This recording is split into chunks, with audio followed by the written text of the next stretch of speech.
What makes for a happy, fulfilling life? Well, here to talk with me about this is Dr. Bob Waldinger, who is the author of a new book called The Good Life.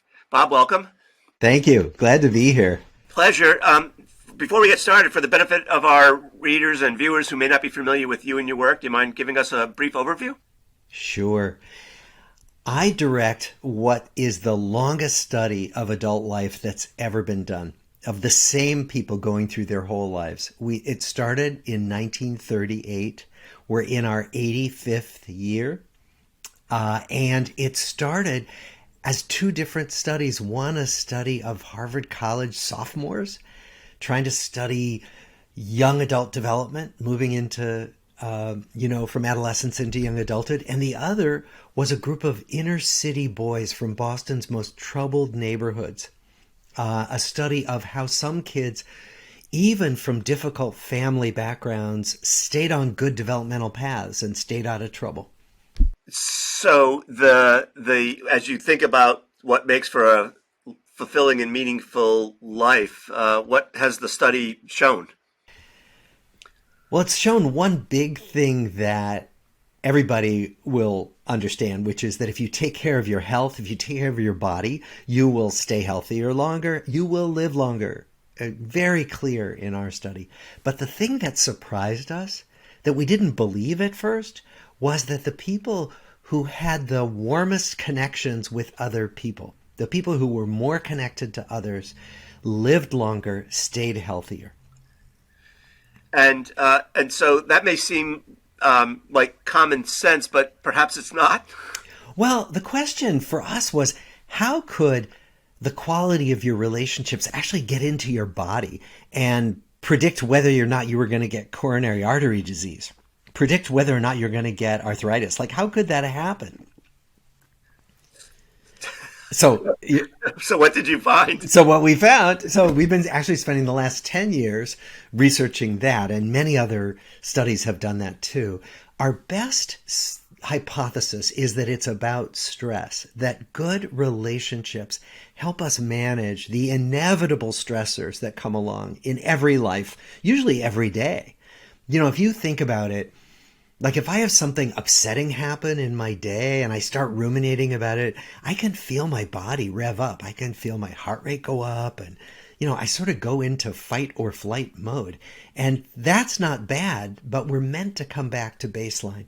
And if I come home and I have somebody to talk to, or I can call somebody up who's a good listener, I can feel my body calm down. But what if you don't have anybody like that in the world?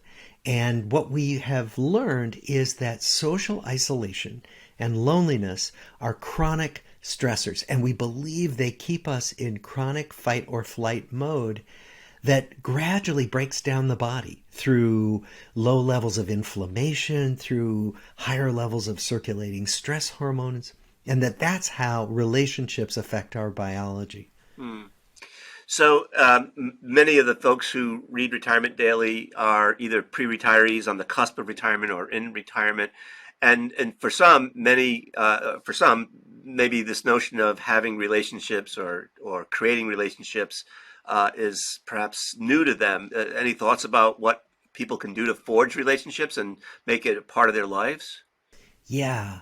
When we studied the first generation in our study and what happened to them when they retired, the clearest finding that emerged was that the people who replaced their relationships at work with new playmates, if you will, in retirement, those were the people who were the happiest.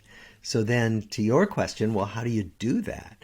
And one of the best ways we know is to think about what you're interested in, what you care about, what you love, maybe. Could be anything. And find a way to do that with other people. So it might be volunteering in your community. It might be joining a bowling league or a gardening club or a walking club. Could be anything.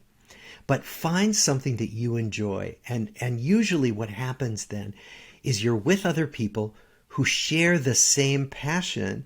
And that's a natural place to start conversations. It's a natural place to start building new friendships. Hmm. So the research shows, and my experience seems to validate this, that women have an easier time of doing this than men, especially older men and older women. They do to some extent, but when we look at the research, the gender differences aren't as big as we thought they were. Mm-hmm. That men find relationships important too. They may be less good at the kind of small talk that you need to start up relationships, but men often will do things alongside other men in particular, at like, play basketball or go biking or do things that can lend themselves to developing new relationships. But you're right, women are traditionally better at it. And so men have to work a little harder, I think. Right. You mentioned we were talking before we started recording this notion of grandparenting. Do you see that playing a factor in relationship building as well? It seems to be a big factor that grandkids help us stay engaged. And so, if we're lucky enough to have grandkids, spending time with them pulls us in new directions. I mean, grandkids ask questions we would never think of. They get us to play games. They get us, if we can, to get down on the floor with them and play with toys. I mean, when was the last time you did that? So grandchildren pull us out of our comfort zone, but it doesn't have to be grandchildren. So let's say what we know is that in retirement communities, people will often volunteer to go into preschool classes and read to preschoolers. And the preschoolers love it. And the older people in retirement communities love it. So there are ways to be with children that can really expand us and keep us alert and active. Right. So I also do a lot of work in the world of age-friendly towns and communities, and what we know is there is a certain amount of people who are, for lack of a better term, maybe shut-ins. They're experiencing loneliness and isolation, etc. And in some cases, it's related to maybe income or health related reasons or whatever. And so it's harder for them perhaps to sort of reach out and create relationships. And it's also, we have found that it's harder for people to go into their lives to create the relationship with those who maybe need it most. Any thoughts about that? It's hard. As our health declines, for example, we don't feel as able to go out and connect with other people.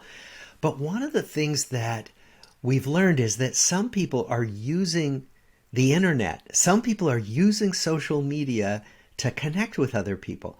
So as much as we can malign social media, for some of us who need to stay at home, connecting with elementary school friends. So I know someone who connected with his buddies from elementary school on Facebook, and they formed this little group that meets every week now. Every week they meet for coffee virtually on Facebook. They are so happy. They're so excited to be with each other again. And what that means is that even people who are not able to be as physically active as they would like to be can connect with other people. Hmm. So when you think about the research that you've done and the collective wisdom that you've created, are there some sort of steps that people can follow in terms of creating these relationships and achieving the good life? There are. One of the things we've learned is that it's really important to be active. So I used to think, say I was in my 20s, and I would think, well, I've got my friends and they're good friends and they'll always be my friends. I don't have to do anything. But we've started talking in the book about social fitness, like analogous to physical fitness. The idea is that you don't go to the gym today or go for a walk today and say, great, I don't have to do that ever again, right? It's a practice, staying physically active.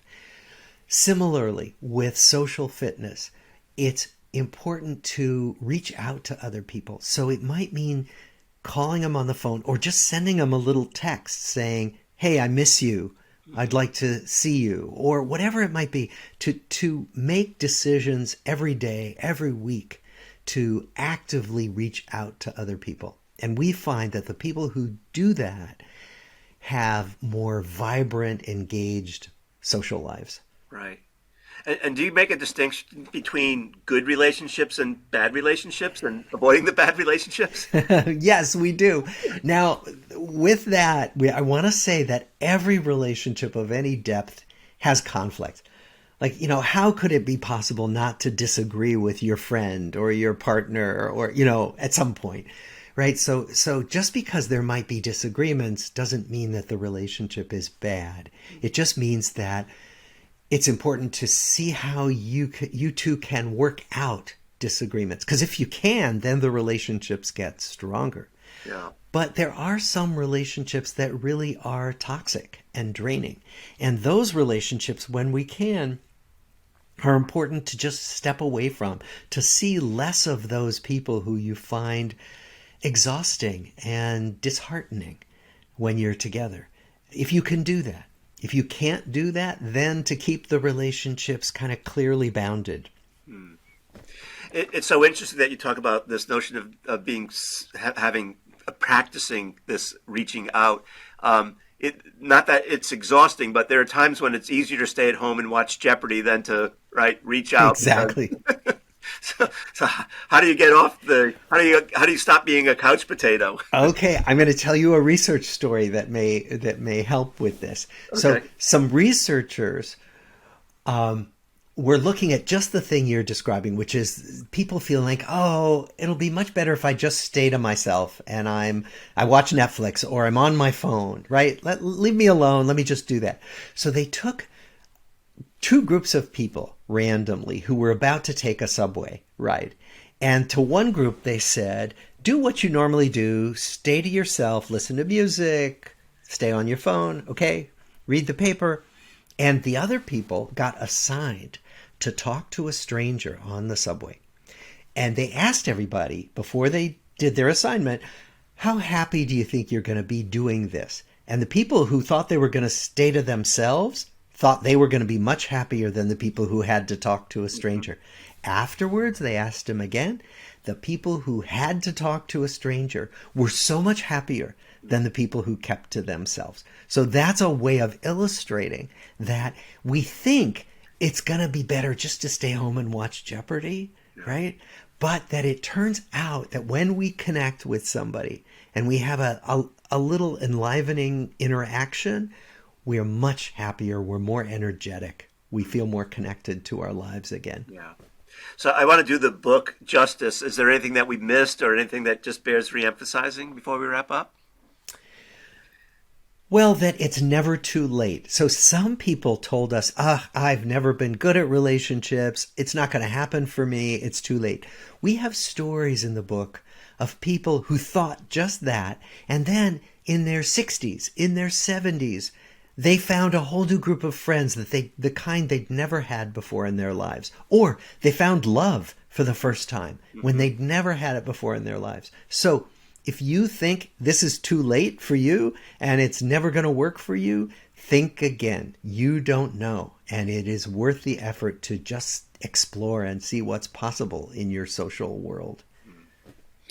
Bob, I want to thank you so much for sharing your knowledge and wisdom with us. It's so greatly appreciated. I love this topic. Well, this is a really fun conversation. Thanks a lot for doing it with me.